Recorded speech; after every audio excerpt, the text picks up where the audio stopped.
We are live.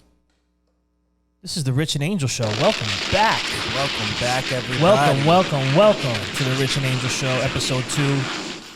Definitely apologize for the delay in getting episode 2 out to you, but yes. We've had some interesting things going on. And Angel, I don't know if you want to share. You had a little issue, health issue.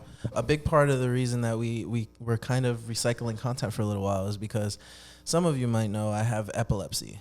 So most of you probably know what that is. I have convulsions, seizures. They get triggered by stress. This guy, no, I'm just kidding. It's my fault. Too much caffeine, lack of sleep, stress, alcohol, pretty much any bad combination of things that are not good for my health will trigger it. So I have to, unfortunately or fortunately, blessing in disguise, lead a lot healthier of a lifestyle now. Yeah.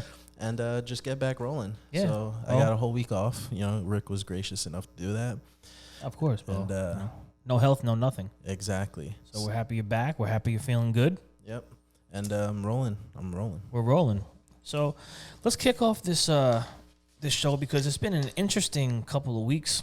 Yeah, I came back to a whole slew of things. Some crazy stuff going on in the industry, and we're gonna name names, I guess. I mean, listen. There's shift. There's a big industry shift happening. There's mergers. There's acquisitions. There's buyouts. We're in an interesting time, and I guess generational gaps and all these different things that are happening. Baby boomers going out. Millennials taking over the workforce. 75+ million of us. Right. Partstown has acquired Heritage. Yeah, I was blown away when you said that. What was your initial reaction to it? Surprised. And not surprised at the same time, but kind of shocked because it happened faster. And I think, there's always been talk about that in recent meetings with people. But I don't know. It's mind blowing. I mean, it's going to be a major game change here in the food equipment service side. I would imagine so. Just the way things are structured. You know, I think that puts them in the center of the universe, kind of. You know. Yeah, I mean, they have North America. Parts distribution outside of pretty much all points. And if anyone out there is listening and watching, feel free to jump in the comments and let me know if I'm missing the mark or missing the point on anything. Leave your opinion. Yeah, because I think it's pretty much. Yeah. If you learn anything from Twitter, it's that controversial opinions really make for great views. So that's right. Somebody drop some insults, make fun of my epilepsy or something. Yeah, we have to laugh at it. Yeah. So. But yeah, I mean, drop some in the comments if you want on what your thoughts are on this, because it's distribution lockdown. Yeah. So it's Partstown or all points at this point, depending on, I guess a few factors. But yeah. So in that context or in that scheme of things, where do you think that leaves service, like as a whole, the service industry, service companies, all that? You as owner of Malachi Parts and Service. I don't want to say too much right now. Yeah. Because that's one of this goes back to a lot of people not putting content out. You have the opportunity to put out what you want to put out. Right. You control it, but I don't want to say too much. I think it's just one of these things that we really have to watch closely over the next 12 months. Right. To see how this all plays out, because right now it's just early, it's new. There's probably going to be consolidation from the Fort Wayne, Indiana warehouse to go all over to Addison to do one distribution center. I don't foresee having multiple distribution centers. So I think once the dust settles and they have everything in a row, I think we'll probably see change. I believe we're going to see some big changes coming from the ASA parts market and what contracts are going to do. And, I don't want to be, have a big ego and all this stuff. And I don't mean just for myself and my company. I just mean service companies in general. Right. Having an ego for all of us service companies. Because I say it all the time, I think we're the most important piece of the puzzle, especially going into this next decade. You're definitely the closest to the customer, right? Oh, yeah. Like on a consistent basis. Every just day. Face to face with them all the time. Our techs are in there every day face to face. We're on the phones with them. We're on emails with them. We have account management. We have me on the road. Right. We're visiting. I mean, we're with them. Yeah, and it makes sense. I mean, people don't necessarily always remember, like the people that are working there, chefs and stuff, might not necessarily remember the kind of oven they have or something, but they will remember the faces of the people that are there helping them fix it. People do business with people. Yeah. Yeah. And So it's a big part of it. I think as far as service goes, I didn't understand that coming into this industry much. I was like, there's the big boys, there's the manufacturers, there's the people that are, you know, they're making beautiful units, you know, they're making pieces of art really. But it takes you a little while after seeing what these technicians go through filming with them and stuff to be like, dang, these guys are like, they're close to the action. Yeah. They're right there under the grill, you know, while people are cooking on it. It's crazy. Yeah. I mean, that's, you know, and that leads me into my next thing. We're talking about service is king, right? I mean, the hashtag gold collar, what we're talking about, we're pushing, we're promoting, we're trademarking it. And it's the future. I mean, listen, and when you look at it from sales, service, and all this stuff from the different perspective, a technician can not only diagnose and fix the equipment that's in there with expertise, they could also be our sales force to do anything else we need them to do. That's true. I don't think the same can be said for just someone that does sales. They don't know the equipment. That was really highlighted for me a lot when the video we did last week with Gil, where he was talking to a restaurant owner. It was a small little restaurant here in Bayonne. Yeah. And he was talking to him in Spanish, and he was able to kind of tell him the reasons that he needed these new parts and sold them to him. It wasn't gimmicky. It wasn't, you know, unnecessary. It was for safety. And it just kind of went to show, like, these guys do have the social skills. They do have the ability to be those people on the front lines telling them what they need next. And it's really kind of an inspiring thing to see. That these guys have all these different facets of what they do. It was. I mean, and this is what they do every day, and we talked about that with the upsell part. Right. You know, upsell doesn't have to be a bad word. When we put it out, you know, it's about bringing the value to the customer and upselling them something that they really do need. Like that gas hose in that situation was definitely a fire hazard. I mean, if you go back and look at that video, they had like these Home Depot dryer hose looking things. Oh yeah, like you could pinch them and they would just like stay crunched. Yeah, that was really bad. It's not safe. So whoever did that, because everyone out there and everyone has a guy. Right. You know, my guy will do it. Well, and I think that's admirable that you want to give your guy work, and but I think it's when you have to look deeper at insurance, liability, safety for employees, safety for yourself. You know, I think it's time to move past the guy and start, especially if you're running a legit business. Right. And I think for restaurant owners too, they have to kind of understand that upsell isn't necessarily a bad word. You know, I like to think of it, and I like to relate this industry to a lot of things that I understand better, just to kind of wrap my mind around it. And I think of it like having a guitar and trying to upgrade or upsell them, trying to upsell me to a better guitar because it'll sound better, it'll perform better, and it'll last longer. You know, not everybody will do that, but you do appreciate it when somebody does and they give you something that you really love. I mean, that's a perfect example when you look at it from outside the industry. So, I mean, it happens every day.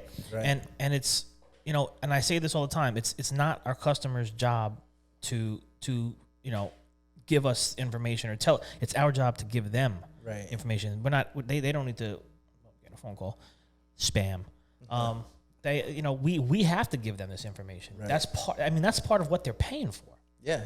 They're paying for your expertise as well as the service. Yeah. It's like, hey, look at the gas hose thing, but there's so many other things that happen there, especially even with water filtration, whether it's on a steam or anything. When my guy's there, I say, if we're there to fix, let's just say, an oven, see past the oven.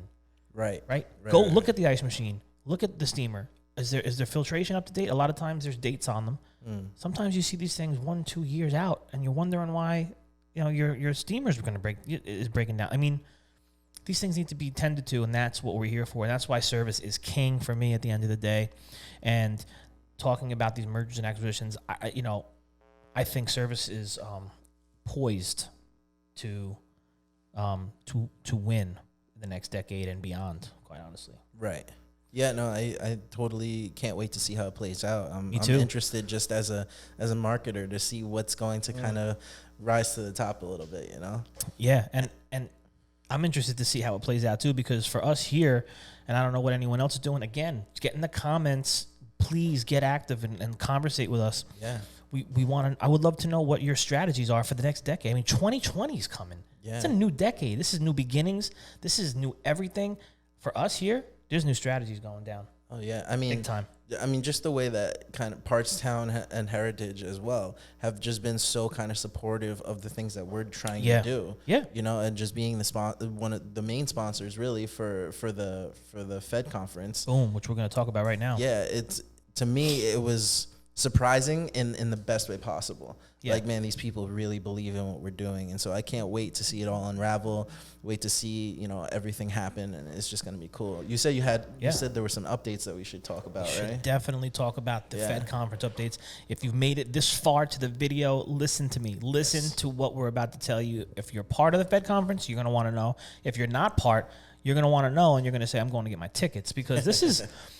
This is not going to be like a conference that everyone's been to before. Right. All right. This is going to be much different. We're looking to create an experience and an event, not just a conference, right? So what are you getting with your tickets, which are on the website right now, thefedgroup.com. You can get your tickets through Eventbrite.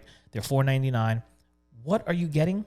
You are getting on February 5th is the kickoff date. Right. We have an opening reception. We're launching A little something. this event. It's going to be a 2-hour cocktail hour with 2-hour open bar with past hors d'oeuvres, where we're just going to get to know each other and see who we're going to be spending the next 2 jam-packed days with. Taking selfies together and tagging each other, you know. Hey, listen, that's it. I mean, and that's what this is about. We want to make the industry noisy. Everyone's got to start participating. Yeah. Get in your selfie mode. Get in the selfie game. Mm-hmm. Why not? Yeah, have an iPhone if you're coming, or a smartphone. I'm sure everybody does. I'm sure everybody does. You know, maybe we'll see 1 or 2 flip phones. Yeah, an old Nextel. Yeah, where you at?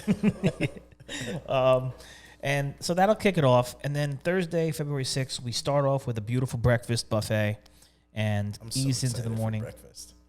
Breakfast is my favorite food, by the way. Yeah, me too. I could eat breakfast for lunch, dinner, everything. If I could eat breakfast every day, I would. Yeah. I'm telling you, man. But so we'll start off with that, and then we got a really interesting, diverse lineup. Mike Moreno is going to come in and talk about. We're gonna talk a little bit about Facebook and repurposing content. Talk about video production. Production. What the behind the scenes of that looks like. What we're doing right now looks like behind the scenes, and how we plan it, think it through. Mike Moreno will be talking about that. A lot of what goes into it, and how you can kind of get yourself started at that. Yeah. We got, who else do we have? We have, so let's talk about our headliners. We got Carlos Gil and Ed Stulak. So Carlos Gil is got a book out called The End of Marketing. If you're coming to the conference, I will tell you, don't get it, because everyone who comes to the conference is getting his new book on us. Yes, and that to me is super excited, because I already ordered mine. I got mine yesterday. So did you? Yeah.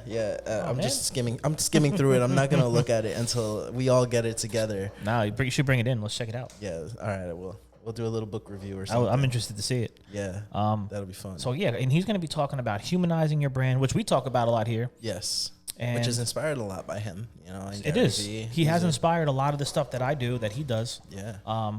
And he's going to really dive into the different platforms, into some data, into some numbers. I'm sure he's going to talk a little bit about DJ Khaled and Drake. He might have retired that presentation. You think so? I don't know. I'm thinking this might be all new tailored. Yeah. Right. But yeah, I mean he's phenomenal. You check him out online. Watch one video by him, you won't regret it. He's really insightful, and the way he thinks about brands. He comes from a corporate background, so he understands the corporate side of things. He's just really knowledgeable in that area. And he's been working with Ja Rule a lot. Yeah. Oh yeah. He's been working very hands on with Ja Rule, which is kind of funny for me after watching the Fire Festival. Yeah, but you know, they're really building a friendship, and I think it's really cool to see. Yeah. So we got Ed Stulak. Ed Stulak, that's like number one homie for me. We kind of started at similar times with the digital marketing stuff, and since then he's been on TV over in LA. He's been working with Ryan Serhant, which is a $1 Million Listing. He's been doing a lot of great stuff, and he's just kind of doing what we're doing in this space, but in the real estate space. And he's very, very big on Instagram, and he's very big on LinkedIn and Facebook, actually. Yeah. So he has a lot of knowledge with the content creation methods in those areas. Yeah, and I think he's going to bring a different insight from outside the industry. Yeah. That's one of the big key factors here. We're bringing people from outside the industry in to open up your minds, your hearts, your souls inspired in a different way. He is the self-proclaimed millennial realtor, and I think he's going to have a real sharp presentation for us. So we have that going on. We have Josh Zolan. And a real sharp suit as well. The dude comes prepared. He looks good. Yeah. Josh Zolan will be there. We're going to be talking YouTube stuff. Another giveaway.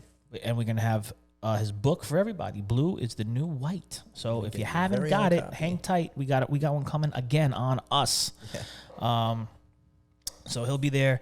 I don't want to announce anyone that's not 100% definite, but we do have some new sponsors that came on, Turbo Systems being one. Mm-hmm. And I believe, and I don't want to get his name wrong, I think it's Javi, and I think he's going to be talking about leveraging technologies. So we'll have a little bit of technology talk going into it, as well as the media and digital strategy part of it. So there's going to be a very diverse group of things going on here. We're going to have some panels running, and of course we're going to have breakfast and lunch on both days. Right. And then the best part, I think, for everybody is everyone loves a nice, good dinner. Yep. So the 6th, Thursday night, is the big dinner from, I believe, 7 to 10 out on an open-air deck. And it's going to have a pig roast, and we're going to have some interesting things going. Yeah, it's going to be Miami vibes all over. Miami all over it, man. So, you have 2 full jam-packed days, and you're going to be getting a lot of value here. And we're closing it out much differently than anything you've seen before, I think. Oh, yeah, I forgot about this. Yeah. So, drum roll is we are closing out the conference, the event with a comedian. What's up, Internet? Here we go now. So, yeah, I mean, it's gonna be fun. We're gonna leave with some laughs and knowing that we have some actionable, executable items that we can take home with us. And it doesn't stop when we leave because we have the group. We have the Fed group online. Right. And I'm not making any announcements yet. Me and you've talked about some interesting things that we're going to bring to the fedgroup.com. Yes. So next year, be prepared. We're going to really look to launch something major for the industry as a whole and for the Fed group as we evolve and grow and see where this thing takes us. Yeah, and you're a big part of that evolution. I mean, You have a big say in it. You've been here supporting since day one, and we value and appreciate that, and we cherish your opinion. Yes. So if you have any opinions on anything we're doing, please feel free to just talk our ears off, because that's what we're in this for. We're in this to be able to communicate and to be able to further communication between people in the industry. So that's a big deal for us. When you guys send us messages, we're over the moon. We love it. Love it. So I can't wait. I get excited for those messages when I go open that inbox on LinkedIn or wherever it might be. Oh yeah. So please continue to send your thoughts, questions, comments, concerns, good, bad, indifferent. We're big boys. We can take it. Yeah, exactly. We can take it. Angel at Maliki cares. And when the haters come in, what do? We brush them off. We ain't worried about you. Or like Ja Rule says, it's all good, baby. Exactly. So there's a little quick update. Let's shift into some real quick talk on some media strategies for 2020 in the new decade. What do you got on your mind? Anything? 2020 is crazy right now to me because Gary Vee's been talking a lot about TikTok. Yeah. Which is scary for me, just because like I've put so much time into learning Instagram, but now Instagram is kind of falling to what's becoming the social media norm of pay to play as far as marketing goes. So Facebook was free engagement. You could shoot up to 1 million followers in, less than a year. And then all of a sudden algorithms started and you had to pay to get the exposure of your own people of your own followers that liked you. It feels like Instagram is going that way too. Yeah. Where by next year, Instagram will just be another Facebook pretty much for people in my generation. TikTok started, really, right? TikTok is kind of just to give people a brief overview. It started as Musical.ly, which was essentially an app that would slow down your video, and then when you play it back, it would speed it up so you look like you're doing all this crazy stuff. And it literally had 4 and 5 year olds doing this stuff. They got sold to a Chinese or Japanese company, I can't remember. And now it's TikTok, which is kind of a creative evolution of that. It's kind of like stories from Instagram, and you can do a lot more with the editing. You can chop it up, you can add music, and there's trends that go on, and it is exploding right now as far as the engagement goes. My first video that I posted on there for fun got 400 views and 30 likes and comments. So, I mean, that just goes to show, you know, it's just simple. It's still unfiltered and it's still raw. Other than that, LinkedIn, I think, is going to be something that's going to be becoming bigger than anything else. It's super useful. It's super specific to the way people need to conduct themselves on it. And I think it'll also be having some algorithm tweaks. I don't think it's necessarily going to be at the level of Facebook, though. Yeah. I think it's just going to be more about relevance than anything. Yeah, relevance and engagement, right? Yeah. I mean, and making sure you're posting and being participating. That's what they want. Yeah. They want you participating. If you are not posting, and that goes for any platform really, but LinkedIn especially, if you're not posting, forget it. The future for your LinkedIn is not going to be it's not going to be so great. So I would start now.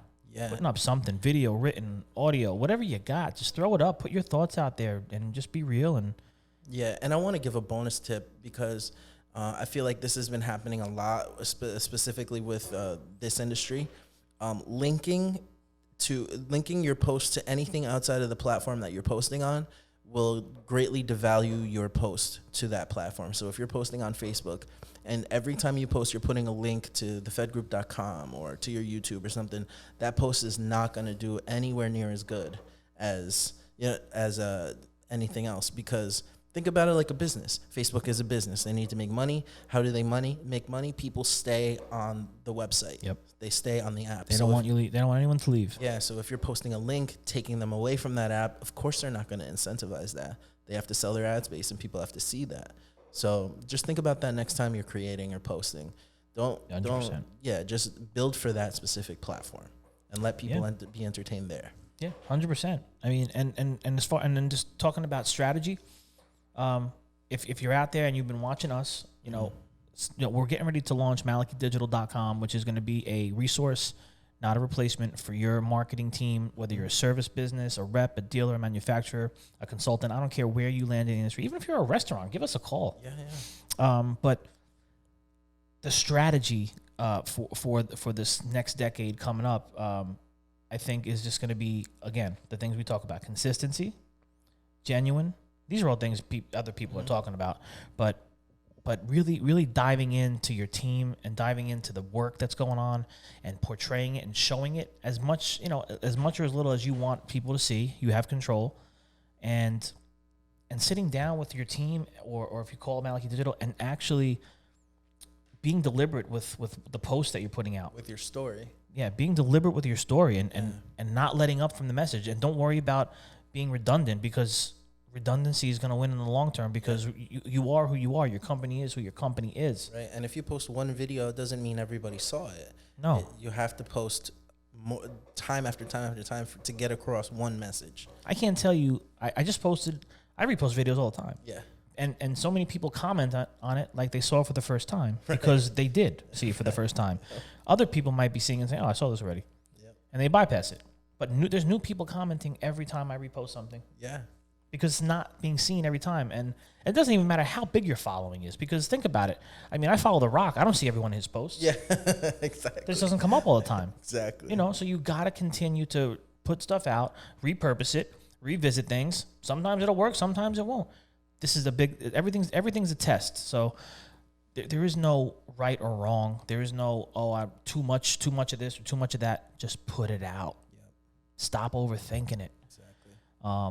So we're going to be sitting down and getting some strategies going for sure. Yeah. So I guess as we wrap up, do you have any closing thoughts about just strategy or even service or what's going to be happening? I do want to shout out our sponsors, if that's cool. Let's do it.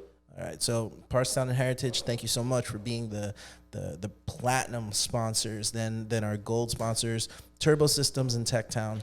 Thank you very much. And our gold sponsors, Davis Ware, Hobart, and Magali. Now, we'll also be having some amazing food that will be sponsored by Alpha Omega Repairs, Pacinco Ferry, United Service Technologies, KCL CAD.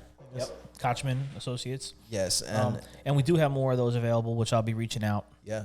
So make sure you look them up. They're amazing companies, great people that are working with us and really believe in what we're doing. So yeah, thank you so much. It means the world. Yeah. Blown away, honestly. And just and the last thing I was going to just touch on is cultural values, talking about technicians and employee retention. Yeah. Because there has been some chatter as far as putting stuff out on the internet and having employees being on there with you and everything. And I think this one's going to steal this person and this one's going to steal that one because they know who works for who. And the reality is that's going to happen whether it was social media or not. It's been happening for hundreds of years. Yeah. These are tried and true things or they're ageless things. There's been headhunters. None of this is new. So I think what needs to happen is there just needs to be more confidence in what we provide and what we bring and what we are. For me here, I'm just going to be me every day. I have an open door policy for everybody. If people want to come in my office and vent, if they want to come in my office and cry or laugh or just tell me what's going on in their personal life, if people want to talk business and talk shop, no matter what it is, have that open door policy. Be there for your people. Right. And all you could do is give them an amazing place to work with lots and lots of hours, which is what they want, and trainings and competitive pay and good benefits and everything that they want. And if people choose to leave after all that is said and done, you should put your head on your pillow at night pretty easy. Right. So, I know I do. And the retention here has been amazing. I'm so grateful for the people that we do have here. And so, and how do you make it even better across chat? That goes back to cultural values, building that presence and brand online. Again, it all comes back to that. This is not going away, people. Right. It's going to get bigger and bigger and bigger. I can't wait to see what the next platform is. Yeah. I know we talk TikTok, but for us in our industry, I don't know if that's going to be super relevant. No. But I just thought it was interesting. No, absolutely. We want to talk about all these things that are happening, but what's the next big one for us? Who knows? Right. It's someone sitting in a room right now thinking about it. It's true. Maybe it's going to be through the Fed group. Maybe. Who knows? Maybe Fed app. I don't know. Here we go now. Okay, we're back. So listen, I just pulled some stuff off the what is that? The internet? The ether web. The World Wide Web. Yes. The ether web. We'll just there's some fun stuff to talk about. I think. I don't know. Let's just roll down here. It says here, race car star debuts plant-based burger chain in London. So the British Formula One race car driver Lewis Hamilton, don't know you, buddy, is lending his support to Neat Burger, a new vegan burger concept chain. Oof. I don't know. Do you like vegan burgers? We did a vegan mukbang. You remember that? What was With Samantha? Oh yeah, we did. It wasn't horrible. It wasn't that bad. It's just uncomparable to real meat. It's not real meat. Have you had the Impossible Burger at Burger King or anything? Only at that time that we did the mukbang. Yeah, I had an Impossible, the actual Impossible Burger. Mm-hmm. Because the commercials, it wasn't something I would want to order again and again. It wasn't horrible. Did it taste like meat? No, not to me. Yeah, there's no substitute. But for someone that does not want to eat meat anymore, I guess it's good, but not for me. Right. Another one here. We got big names make global debuts. So this one here says Chik-fil-A has flown north of the border. So they just opened last month. It says this might be maybe a month or 2 or 3 months, whatever it is, but they just opened up in Toronto. Wow. Which it says here, over a year after announcing its selective international expansion, the brand plans for at least 15 more locations in the Greater Toronto area over the next 5 years. Yeah, I don't see Chick-fil-A getting any less popular. I only see it getting more popular. It's so good. Yeah, I don't know how they do it. It's so delicious. That Chick-fil-A sauce, man. Close down. It was so good. I put it in my bag at the airport on one of our travels this year, and it exploded and went over on my laptop and ruined it. I didn't know that. Yeah, the sauce is worth stealing though. Damn sauce.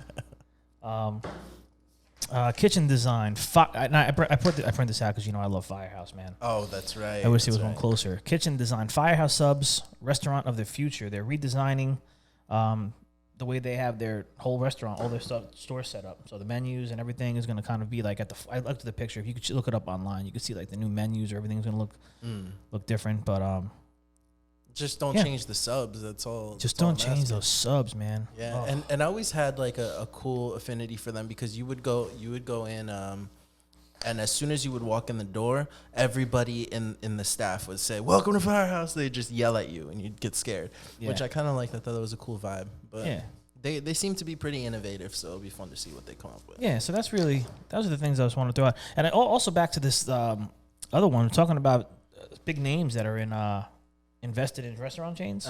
You got Shaq, who's got a stake in Papa John's. You got LeBron James, who's invested in Blaze Pizza. Blaze Pizza. Never had Blaze. I know. Is that around? There's a couple around here. Yeah, there's a couple. I haven't been. I know what's his name. Rick Ross, the rapper. Rick Ross. He has like a big. I'm a boss. He owns like 20 Wingstops. You know, I just recently was on his Instagram. He's always promoting Wingstop. Yeah. Yeah. But I've never actually eaten Wingstop. Oh, I have one time. It's actually really good. Yeah, I never had it. I got to check it out. But all right, listen, that's some interesting topics I think we hit today, and we hope you enjoyed the Rich and Angel show. If you like the format, let us know. Yeah, we do want to incorporate some call-ins. Yeah. So in the comments, again, if you made it this far, thank you. And in the comments, if you want to be our first call-in